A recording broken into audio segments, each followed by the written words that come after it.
Sandton, welcome to another hour dedicated to you. It's the Sandton Times Hour, and it kicks off right now. And now, from Greater Sandton and beyond, get ready for the Sandton Times Hour. With your host, Alexander. Ladies and gentlemen, everyone in between and beyond, welcome to the Sandton Times Hour. It's edition 229, week 6 of 2026, and I'm Alexander Leipner. And a very special welcome to you. If you're listening for the very first time, well, pull up a seat, bring your own water, and join us for the next hour. And if you're a regular listener across Johannesburg and Pretoria, anywhere in South Africa or somewhere in the world, if it's online or on air, wherever you are, I'm happy to report that all is well in Sandton land except for not having water for extended periods of time. Vincenzo, you're keeping an eye on the mixing desk for the next hour, and you've also been trying to work around the ongoing water outages in greater parts of Sandton and Johannesburg. Yeah, it's frustrating, to put it mildly. I mean, power is one thing, but trying to recreate water is a whole nother story. Hey, and I was almost off to go to your hometown next week, but I feel like that's a story for another day.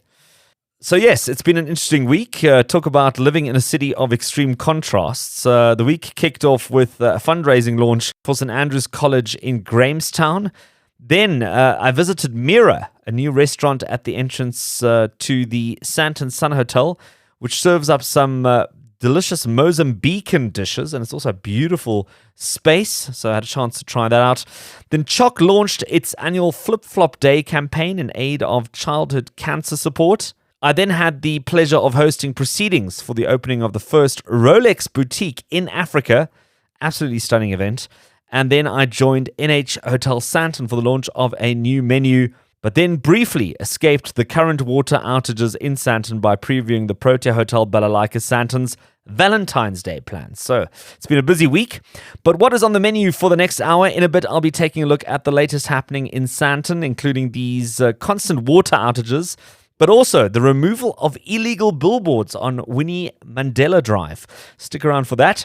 Then I'll be catching up with some of the cast of Cats to get some insights into what it takes to be part of this show. Then, as always, we'll be catching up with our regular entertainment commentator to take a look at the latest entertainment releasing on screen this week. And finally, I chat to the owner of Africa's very first dedicated ROLEX Boutique in the Diamond Walk, Sandton City. You don't want to miss that. A great hour up ahead, and I also like to hear from you. So do take the time to get in touch. Send through your questions, your comments, or your feedback on editor@sandtontimes.co.za. You can WhatsApp 084 Sandton, 084 726 3866, and also connect on social media at Sandton Times. And you can also hop onto the website, sandtontimes.co.za. If you're not part of the podcast community, be sure to subscribe to the Sandton Times Hour on your favorite podcast platform. There's an array to choose from: Apple, Spotify, Amazon, YouTube, Podcast Party. And be sure to like and share. You're listening to the Sandton Times Hour. So it's been yet another week without water for large parts of Sandton and Sandy. This is no longer the exception, but it seems to be becoming the norm for so many residents in greater parts of Sandton. And then at the same time, a very visible crackdown has been unfolding along Winnie Mandela Drive from Bryanston through to Fourways, where not one, not two, but multiple large-scale outdoor advertising billboards have been removed, leaving behind what looks like a graveyard of steel skeletons. To talk about residents left without water for days on end and the clampdown on illegal outdoor advertising in Sandton, it's time to check in with DA Ward Councillor for 103, which is Sandton, Lynda Shackleford. And Lynda, good to have you back on the Sandton Times Hour. Thanks so much for inviting me. Yeah, hot topics we have. Let me tell you, too hot, but no water to put them out with. This has been another week of little to no water, and this seems to be becoming a regular thing. It's unbelievable how every month there's at least a couple of days, if not a week, where Sandton and greater parts of Sandton are left without any water. Yes, it's become a staple. As a councillor, I never thought this sort of thing would happen. It didn't happen prior to my term.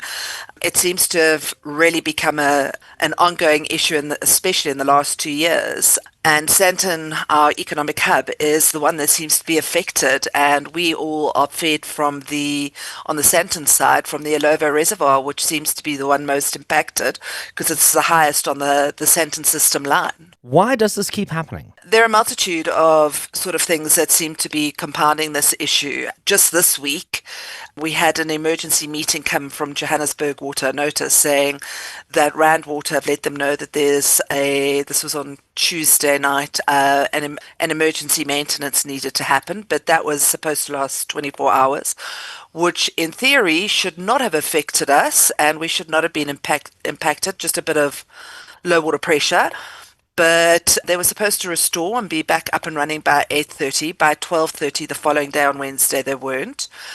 And then what happened was we had the Sekabossi treatment plant also then go up. There was an explosion there, which feeds the Palmet line. I'm sorry, it was Monday night, then Wednesday. I'm getting my days, just water, there's no water. So, then there was the explosion, and so they couldn't charge Palmet, which means we now are impacted. And the Greater Sandton system, which is funny enough, you say just Sandton, it's the Bryanston Reservoir, Marlborough Reservoir, Illovo Reservoir, Morningside Reservoir all become impacted, and that's all the way from Fourways all the way to Sandton. So it's huge.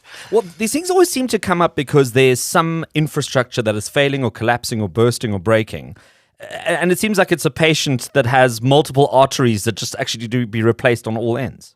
Yes, from Rand Water side with their maintenance, which has to happen, but also on the Johannesburg water side. The first time I had an incident here was the burst pipe on Rivonia Road, just near Land Rover, a corner of Greyston and Rivonia Road. And that's where the water situation in Sandton really started. And I started to see with the infrastructure and how badly it needed to be fixed. I've had one pipe replacement project in my ward since 2021. That's it. It's quite scary. If we're having no maintenance, this is going to keep happening. And every time they turn this off, they're not just turning off little areas, unfortunately, because valves also have to be maintained. Certain valves don't work, which means they are closing off larger areas, which means, like right now, Sandton CBD is the most affected. Unreal. Well, we're going to keep an eye on this, but another thing that's been unfolding as well these past few weeks is this clampdown on illegal billboards, and the one you've taken down recently is, I think, the one there by Bryanston Shopping Centre. Yes, I felt like a detective cop in the middle of the night. That one went up in pieces over a 5-month period. It was like cloak and dagger. Residents saw poles going up, gave me a phone call. I went and sat on the side of the road for 5 hours waiting for JMPD bylaw to come out to help me to get the structure to be stopped putting up. And after that, they kept popping up the contractors to keep trying to get this sign to go up. It happened through the course of October, November, December, January, and eventually in January, JMPD impounded their vehicles and also their tools and gave them a fine. And we thought this had been sorted, and development planning, outdoor management, the department were assisting us to stop it and to get it to be removed, as they only had an application from 2022. They didn't have way leaves, any documentation. But then in the middle of the night, when private security were not watching it and the people we had keeping an eye on it unfortunately missed it, they finished putting the whole thing up. Sure. And this has been running all the way down Winnie Mandela Drive, all the way down to Fourways. I know the city had a massive clamp down there as well. I think they probably took down a good 6 or 8 massive billboards there as well, and structures. How does this come about? Does somebody just sort of approach the property owners and say, look, I'm going to put up a billboard? They just start setting up structures and let it run until somebody complains? Or what's the business model here? There has been a delay in getting approval for outdoor advertising, and I think there's frustration from both sides. Unfortunately, people just take it on their onus. If they haven't got it up, let's just do it, and ask for forgiveness later. If it's on property, yeah, they do work with the residents. They think it's on their property. They can just get away with it. But any outdoor advertising facing road or open space does need approval. With the different signposts, you've road reserve, you've got to get permission from JPC in order to do anything on a road reserve. Our side of Winnie Mandela falls under JRA, and on the other side of the highway, it actually falls under Gauteng roads. So it's two different ways that you go about it, but you still need to get approval to have it put up. But yeah, it's a put up and ask forgiveness later, but residents have become quite open to seeing this happening and now know 90% of it's illegal. So start reporting and letting their councillors know straight away when it's happening so that we can get JMPD on site to stop them, because once the structure's up, it's very difficult to get it down. And I guess the onus is also on some of the brands that are advertising on these things, because surely they must also be doing some due diligence as to finding out if the hoarding or the structure that their brand is being positioned on is even meant to be there. Well, the problem is, last year we were alerted by a resident, and the previous councillor, Councillor Harmon and myself, on Winnie Mandela were alerted to a sign. We got there and we got a copy of the paperwork, which we sent straight through to outdoor advertising, because funny enough, this team did have. What we realised was all the paperwork they had was fake. It had all been faked. So straight away, our development planning outdoor department were on site to see what's happening. So I don't want to point fingers or name sham or brain sham, because if we see that sort of documentation, are the people who are advertising also not seeing that documentation, thinking it's true, but it's not? Well, I'm sure this and the water situation is not something that's going to go away anytime soon, and we're going to catch up again on this in the not too distant future. Please. DA Ward Councillor for 103, which is Sandton, Lynda Shackleford. Thank you for making the time to be on the Sandton Times Hour. Yeah, it's been great. Thanks, Alex. You're listening to the Sandton Times Hour. Andrew Lloyd's Webber's Cats is more than a musical. It's a global phenomenon. As it's continued to divide audiences around the world, it has continued to thrive. Some love it, while some struggle with its whimsical storyline. But as you know, it's adapted from T.S. Eliot's Old Possum's book of Practical Cats, and this record-breaking, genre-defining production brings together music, dance, and verse in a dazzling spectacle that has enchanted audiences for decades. I believe the last time this musical was performed in South Africa was in 2001, and I believe it was also a bit of a gamble to see if South African audiences would be open to major musical productions having come out of apartheid into democracy back in 94. But clearly we've caught on to big-scale musical productions in South Africa, and Cats is one of them. It's got an unforgettable anthem memory that a lot of people get very sentimental about. And today I'm delighted to be joined by two members of the cast. Phoebe, who plays multiple cats, and Cassiel, who plays Victoria. And we're going to step inside the world of Cats and hear what it's like to bring these iconic characters to life. So Phoebe, Cassiel, welcome to the Sandton Times Hour. Thank you. Thank you. Yay. It's so exciting. Amazing, ladies. Well, it's wonderful to have you on. And firstly, congratulations on a truly world-class production. I mean, so often South African talent and South African productions often get sort of like a second look over. But quite honestly, having seen this performance in London, admittedly almost 2 or 3 decades ago, and seeing it in South Africa, it just had a very fresh, very exciting energy. At 12 or 13, as I was, I didn't enjoy Cats as much. I probably had a much better time when I went to go see it at Monte Casino this time around. And congratulations to you on that. But let's go behind the scenes a bit, Phoebe. Maybe you can give us a bit of an idea of what goes into being a cat in Cats. I mean, you have to be pure muscle, purely from an aesthetic perspective, but also from a movement perspective, a performance perspective. I mean, you guys must be training all the time. Yes. So when we first started this contract, we have 6 weeks of rehearsals. We're in 7 days a week. We're there from 10 till 6 every single day, and we're learning the show. We are constantly moving around and running around. We have cat felinity workshops with our amazing directors, Chrissy Cartwright, Matt Cruzan, Talia Burt. We had amazing team where they really got us into the feeling of the felinity of cats. They made us go home and look at not house cats, but big cats like lions and tigers and how they moved. And we had to really take that into our own bodies. Obviously, we don't have ears, we don't have a tail, we don't have 4 legs, we have hands and we have feet, and the ears are on the side of our heads, not on the top of our heads. So it's really interesting finding that. And also then when you have the full show together, keeping up the stamina and training outside as well. So a lot of us go to the gym, we go to yoga, Pilates, we do our HIIT workouts to keep the stamina up, especially when we have days off. So making that and then having to transfer that over to the show, it's a whole behind the scenes operation, but we get it done and it's so fun. Even when you're out of breath from the first act, it's like, okay, but we're in cats, so this is like perfect. It looks like the kind of show that you have a lot of fun in. And Cassiel, if you weren't a fan of cats, the pets before, I'm sure afterwards you have a whole new admiration for the feline animal. Tell me, how long does it take to get your makeup done, Cassiel? Because the makeup in this show is just unbelievable. I'm actually a great person to ask about this because I had a whole journey with my relationship to the makeup in this show.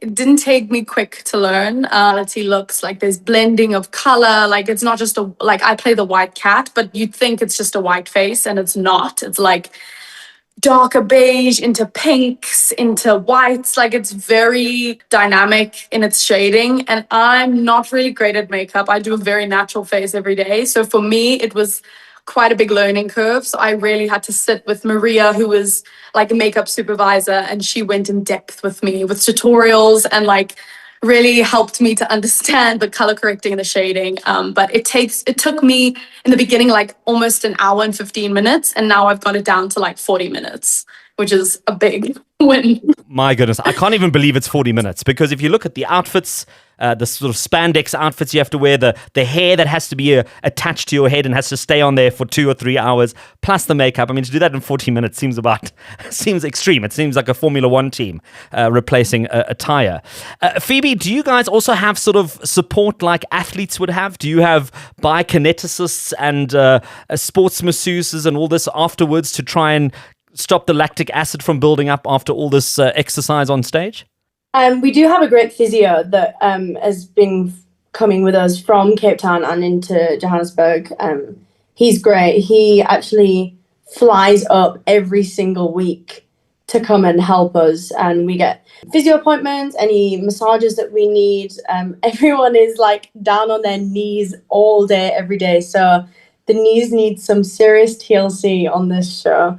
But we definitely keep it up ourselves as well. Like, training is so important on our muscles recovery. I love a sauna after the show because you just feel like you're getting everything out of you. Your muscles are like thanking you after the show. So it's a mix of both. You really have to be consistent and hold yourself accountable on like keeping up with your fitness and your body. But also we have a great physio who takes care of us. Cassiel, how do you keep your energy up during a show that you obviously perform day in and day out? You've heard the songs millions of times now. You've jumped off things, crawled across the stage. I mean, done the whole lot. How do you keep it interesting for yourself to make sure that you keep that incredible energy that you guys deliver on stage? I think that's such a beautiful question because we are doing 8 shows a week. So we're doing the same show 8 shows a week. And to find that motivation and that energy, like it's the first time you're performing, is definitely an interesting challenge, which we do every day. First would be like nutrition, energy-wise, and like electrolytes and like getting all your macros in so that your body is energetically there. But in terms of artistically, I have to find like a new objective every day for the show. Like, what does my character want to, reach by the end of this show? How does that change my arc? And I like picking different things kind of every show. like I'll walk out, my entrance comes through the boot. And so I always like look at the junkyard. Sometimes it'd be like, it's the first time I've seen the junkyard. Like I've just been reborn and like I'm seeing the junkyard for the first time and I'm going to be welcomed into this tribe. And other times I'm like, oh, I'm part of this tribe. And, you know, this is another day in the Jellicle life. And let's see, you know, what happens if Bustafer walks past this time or if he doesn't. And like, I try to play that game with myself, so it's new every time. And I guess you're also feeding off the energy of the audience, because if the audience reacts and is part of the show, and I know you've also got a lot of young audience members, might be their first musical, might be the first time they've seen a production of this size, that must really also feed into that energy, into that performance. Absolutely. We actually had like the whole School of Lambta, which is an incredible training school, a musical theatre school in Cape Town, and they came to watch.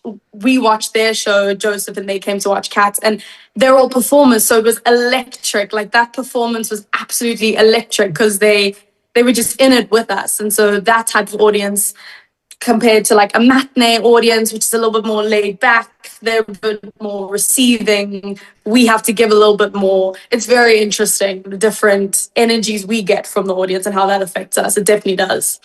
Well, it's been absolutely incredible having you both on talking about the show Cats. If you haven't seen it, I don't even know if you can still get tickets. If you can, take a shot at it. If you can't, well, best you get onto it. Next time, the next musical hits Johannesburg, because once again, a great South African production. Phoebe, Cassiel, two of the Cats in the cast of Cats. It was great having you on the Sandton Times Hour, and thanks for making time to be on the show. Thank you. Thank you so much.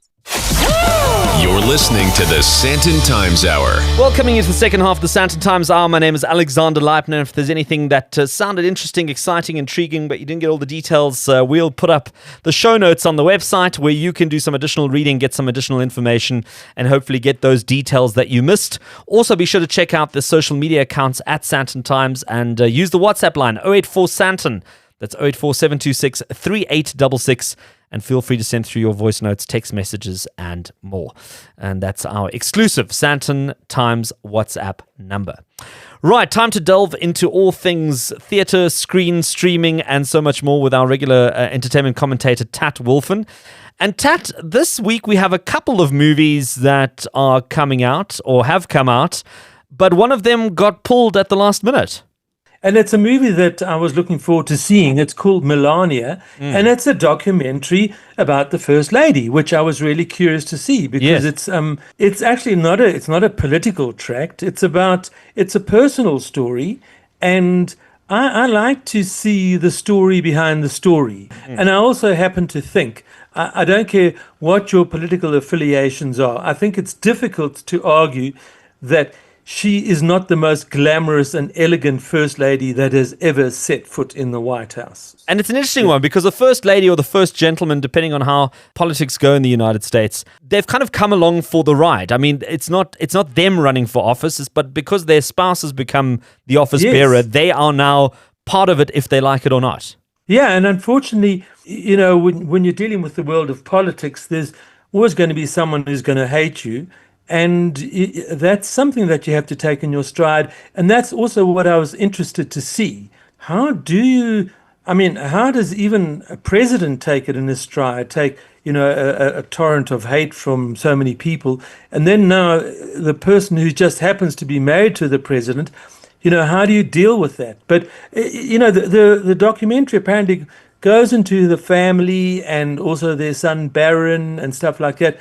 So I wanted to see it, and I find it quite obnoxious that the distributor, Filmfinity, has decided to become the ideological gatekeeper, because I see that the CEO of Eatock-Winnik was interviewed, and he said, well, we don't believe in censorship, which is the way it should be. It's the same way, you know, as, you know, If you're not a fan of horror movies, no one's holding a gun to your head. You don't have to go and watch a horror movie. In the 11th hour, this movie got pulled from South African screens. Not much clarity as to why it got pulled. Just to say that based on recent developments, we're taking a decision not to go ahead with the theatrical release in territory. Does this not suddenly make this documentary something that everybody wants to watch? Because now they want to see, well, why are you not showing it? I think it will give it added publicity. It is an Amazon MGM movie, so you can be sure that it's going to appear on Amazon Prime, streaming in South Africa, and maybe it'll appear on Amazon Prime here sooner because it's not getting a theatrical release in South Africa. But it just saddens me that someone sitting in an office should decide, yeah, well, we don't think we want to show this, because for whatever reason, we're not happy with it. Because then where does it stop? I mean, there's a movie I'm going to be talking about as well just now, where the lead character does a whole bunch of smoking. Now, I'm not a fan of smoking. I'm not a smoker. But now, would I, as the distributor of the movie, say like, yeah, well, this guy does a lot of smoking, and it might encourage people to smoke, so we're not going to release this movie. And also because public smoking in South Africa is banned, so you could then argue, well, it doesn't comply with the laws of the country, so we're not going to show any movies where people smoke. But the thing is, where does it stop? Right. Well, Melania hit the circuit this weekend globally, so I'm sure people will find a way and mean to watch it now that obviously there's so much attention on it. But there are two other movies that have come out or are coming out this week. One of them is being Shelter. Well, Shelter came out this last weekend, and it's starring Jason Statham. I couldn't stand the guy initially. I just thought he's just this monosyllabic slab of humanity. He has nothing to offer. But I've made peace with that. He's like this generation's Charles Bronson. He's the revenge guy and he's the action guy and whatever, and so I went to see Shelter, and what I love about it is that it has no pretension to anything other than being an action movie. It starts off in this deserted island, which I understand actually belongs to Uri Geller. It's Uri Geller's Angel Island, just as a bit of trivia. All right, bit of a bent palm trees, yeah? Bent palm trees, yeah. He lives in this disused lighthouse, which is all very dark and eerie, and you know that he has some kind of a past. It's got to be in the Secret Service or something like that. And his life crosses paths with this young girl, and they go on the run together from horrible MI6 people who are led by none other than Bill Nye. He's the evil MI6 guy in the UK. And he's just instructed his people to go and get them, kill them both. And that essentially is the plot. And it sort of feels like a James Bond movie because it takes you to a few exotic locations. It's all about what you're expecting going in. And if you're just going in looking for some action escapism, then this is what it'll give you. Okay, well that sounds quite reasonable. And then finally you've got Is This Thing On? Is This Thing On, which opens this coming Friday on circuit. And it's a story of a guy who's not happy in his marriage, and he's also decided he wants to start doing stand-up comedy. And he hides that from his wife and kids. Now, I don't understand that really already, because it's like, if he's having an affair, yeah, by all means hide it. But why would you hide from them that you're interested in doing stand-up comedy in the evenings? I just didn't get that. But let me tell you that there's maybe like a core to this movie somewhere in there that I would have liked to have liked. But this movie irritated me from the get-go. It's so pretentious. There's this irritating, giddying, handheld camera movement for starters, which I think that handheld camera can be used artistically, but there also can be times where it just grinds and nauseates. It really wasn't working for me. There were just so many levels of the film that irritated me. They had these irritating friends as well, and I'm thinking, why would you want to be friends with these people? These people are dysfunctional. They're not good friends on any level. Why would you want to hang out with them? There is nothing about this movie that didn't irritate me. Are you getting me on this, Alex? Tat, I hear you loud and clear. And 3 movies, one which is irritating and probably not recommended, is this thing on. Then Shelter, which seems to be the winner this week. And then one thing that isn't on is Melania, the documentary. And you're going to have to find your way online or somewhere to watch this. And 3 movies, 3 very different opinions, Tat. And we're going to do all these opinions and more again next week, Monday. Hopefully next week, Alex, we can. I'll be a little bit more relaxed and a little less angry. Put it down to passion, my friend. Put it down to passion. And I look forward to speaking to you next week. There's a lot of passion on this show for sure when it comes to cinema, streaming, and stage. And with that, we're going to take a little bit of a cooling down break. The best of talk and music in 1 hour. This is the Sandton Times Hour. Now, the opening of a new ROLEX Boutique in Sandton City's prestigious Diamond Walk adds another jewel to its luxury crown. More than a retail space, the 200 square meter boutique was designed in close collaboration with Rolex architects, and the boutique blends contemporary elegance with the brand's unmistakable design codes, creating a refined environment that reflects both precision, watchmaking, and understated sophistication. Now, at the center of this milestone is Alan Carrington, owner of Shemer Jewelers, whose relationship with Rolex spans more than 3 decades. And from Shemer's long-standing presence in Bedfordview to this landmark opening in the heart of Sandton City, Alan has played a pivotal role in shaping how South African clients engage with one of the world's most revered timepieces. Alan Carrington, it's good to have you back on the Sandton Times Hour, and congratulations on your new store. Thank you, Alex, and thanks for having me on the show again. I have to say it's been a really long road.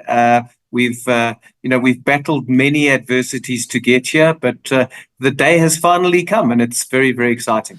Well, listen, congratulations on the opening of this new space in Sandton City. I'm sure Sandton City is equally as excited as you are. But what does this signify for you personally, getting to this particular point? So, in anybody's work life or work journey, I think there's a pinnacle that we all strive for. My life work has come to fruition, and that's the way I look at it. We've been loyal servants to the Rolex brand over 3 decades.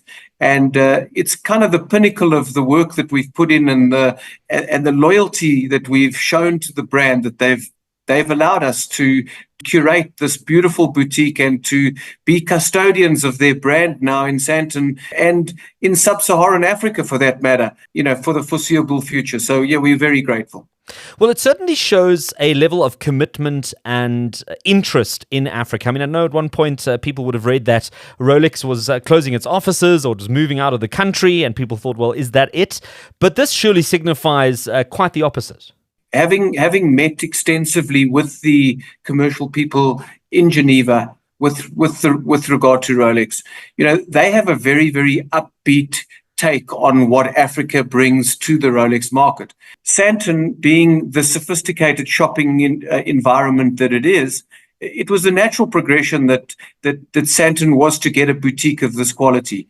And, if we're servicing a number of countries north of us, in the sub-Saharan African region, Sandton is so well placed to take advantage, and Rolex's view is that there is money in Africa. No better place to service that need than here in the Diamond Walk in Sandton, which is a beautifully curated luxury space.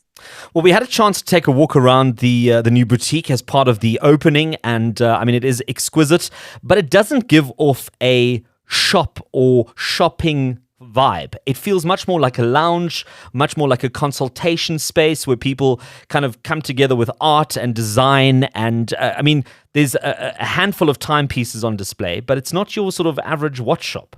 The way Rolex have looked at the way they would like their stores to be curated internationally is that they need to be spaces that reflect Rolex's ethos and Rolex's sense of quiet luxury. So the hard sell is not there. The space is available to clients to come in, browse, feel what Rolex is about, experience the brand, and really get immersed in what the company offers and what the brand offers, and The boutique is just a reflection the way Rolex want to show off their product. Congrats once again, Alan. And that wraps up the Sandton Times Hour for another week. Feel free to send through your questions or comments. You can do so emailing editor@sandtontimes.co.za. You can connect on WhatsApp 084 Sandton 084 726 3866. Send through your voice notes, text messages, and media on there. You can also connect on social media @Sandton Times or hop onto the website sandtontimes.co.za. And as always, make sure to subscribe to the podcast and be part of the digital community there on Apple, Amazon, Spotify, and many other leading platforms. Thank you to all our guests who made time to be on the show this week. And thank you to the team behind the scenes, pulling it all together for another week. And a very special thank you to you for listening. And God willing, we'll do it all again next week.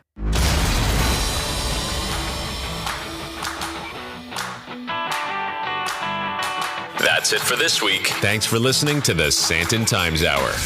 And if you enjoyed it, be sure to share it.